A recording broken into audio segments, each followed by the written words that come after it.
CM ವಿರುದ್ಧ ಸ್ನೇಹಮಯಿ ಕೃಷ್ಣ ಮೂಡಾ ಪ್ರಕರಣ ಅರ್ಜಿ ವಿಚಾರಣೆಗೆ ಧಾರವಾಡ ಹೈಕೋರ್ಟ್ಗೆ ಬಂದ ಸ್ನೇಹಮಯಿ ಕೃಷ್ಣ ವರದಿ ಸಲ್ಲಿಸಲು ಬಂದ ಲೋಕಾಯುಕ್ತರು ಮೂಡಾದಲ್ಲಿ ಬ್ರಹ್ಮಾಂಡ ಭ್ರಷ್ಟಾಚಾರ ನಡೆದಿದ್ದು ಈ ಪ್ರಕರಣವನ್ನು ಸಿಬಿಐಗೆ ತನಿಖೆಗೆ ಒಳಪಡಿಸಬೇಕು ಎಂದು ಸ್ನೇಹಮಯಿ ಕೃಷ್ಣ ಅವರು ಹೈಕೋರ್ಟ್ನಲ್ಲಿ ಅರ್ಜಿ ಸಲ್ಲಿಸಿದ ಅರ್ಜಿ ವಿಚಾರಣೆ ಇಂದು ಧಾರವಾಡ ಹೈಕೋರ್ಟ್ನಲ್ಲಿ ನಡೆಯಲಿದೆ. ಅರ್ಜಿ ವಿಚಾರಣೆ ಹಿನ್ನೆಲೆಯಲ್ಲಿ ಅರ್ಜಿದಾರರಾದ ಸ್ನೇಹಮಯಿ ಕೃಷ್ಣ ಹಾಗೂ ಲೋಕಾಯುಕ್ತ ಅಧಿಕಾರಿಗಳು ಹೈಕೋರ್ಟ್ಗೆ ಹಾಜರಾಗಿದ್ದಾರೆ. ನ್ಯಾಯಮೂರ್ತಿ ನಾಗಪ್ರಸನ್ನ ಅವರು ಇಂದು ಧಾರವಾಡ ಹೈಕೋರ್ಟ್ನಲ್ಲಿ ಕರ್ತವ್ಯ ನಿರ್ವಹಿಸುತ್ತಿರುವುದರಿಂದ ಈ ಕೇಸ್ ಧಾರವಾಡ ಹೈಕೋರ್ಟ್ನಲ್ಲಿ ವಿಚಾರಣೆ ಮಾಡಲಾಗುತ್ತಿದೆ. ಹೀಗಾಗಿ ಅರ್ಜಿ ಸಲ್ಲಿಸಿರುವ ಸ್ನೇಹಮಯಿ ಕೃಷ್ಣ ಹಾಗೂ ಅವರ ಪರ ವಕೀಲರಾದ ಮಣಿಂದರ್ ಸಿಂಗ್ ಕೂಡ ಧಾರವಾಡ ಹೈಕೋರ್ಟ್ಗೆ ಆಗಮಿಸಿದ್ದಾರೆ. ಇನ್ನು ಸಿಎಂ ಪರವಾಗಿ ಅಭಿಷೇಕ್ ಮನು ಸಿಂಘ್ವಿ ವಾದ ಮಂಡಿಸಲಿದ್ದಾರೆ ಎಂದು ಹೈಕೋರ್ಟ್ನಿಂದ ಅಂತಿಮ ನಿರ್ಧಾರ ಪ್ರಕಟಗೊಳ್ಳುವ ಸಾಧ್ಯತೆ ಇದೆ ಎಂದು ಸ್ನೇಹಮಯಿ ಕೃಷ್ಣ ಇದೇ ಸಂದರ್ಭದಲ್ಲಿ ತಿಳಿಸಿದ್ದಾರೆ. Santosh Medar, NKS TV4 news, Dharwad.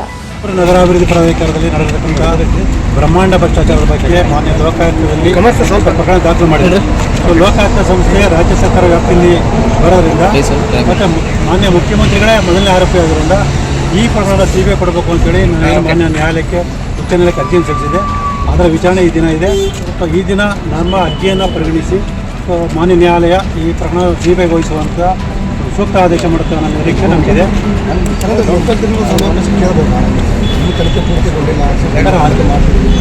ಮಾನ್ಯ ಉಚ್ಚ ನ್ಯಾಯಾಲಯ ಅಂತಿಮ ವರದಿ ಸಲ್ಲಿಸೋದಕ್ಕೆ ಇದುವರೆಗೆ ಏನು ತನಿಖೆ ನಡೆದಿದೆ ಅದರ ಬಗ್ಗೆ ಒಂದು ವರದಿ ಕೊಡಿ ಅಂತ ಹೇಳಿದ್ರೆ ಅದರ ವರದಿಯನ್ನು ಅಷ್ಟೇ ಪರಿಗಣಿಸಿ ಮಾನ್ಯ ನ್ಯಾಯಾಲಯ ಈ ಪ್ರಕರಣ ಸಿಬಿಐ ವಹಿಸುವಂಥ ಸೂಕ್ತ ಆದೇಶ